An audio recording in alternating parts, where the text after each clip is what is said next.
Callan Ridge is a biotech campus in Torrey Pines. They came to us with conceptual ideas for the landscape of this plaza. We pitched several options. Each one was based around either the location that it was put in or the field that the campus was. So it being in biotech, we went to natural systems, whether they're fractals, swarms, growth. These different things are what were the drivers for all the concepts. The building itself is a beautiful, very linear, rectangular structure, very modern form.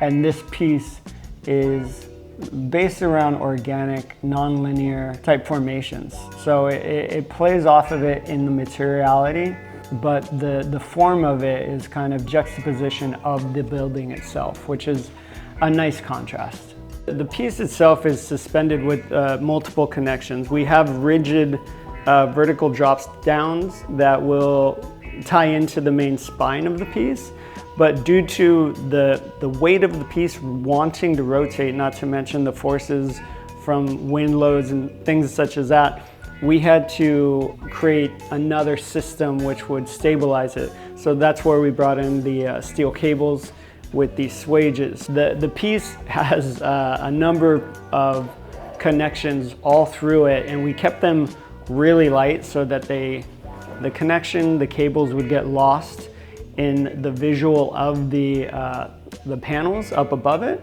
So you don't necessarily see them, but they are what is stabilizing the whole piece from wanting to rotate.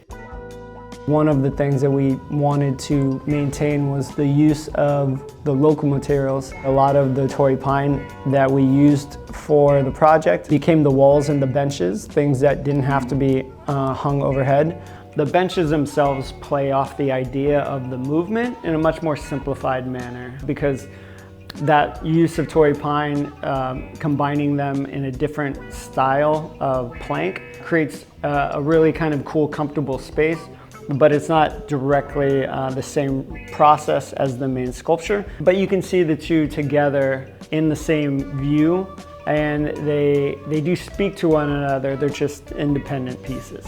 There are a lot of custom elements made for this thing to work. So that falls right in with all the work we typically do, which is very custom and very specific to whatever the project was. So this project worked well in that sense of, pulling in what we're good at and producing something creative and unique that San Diego doesn't have.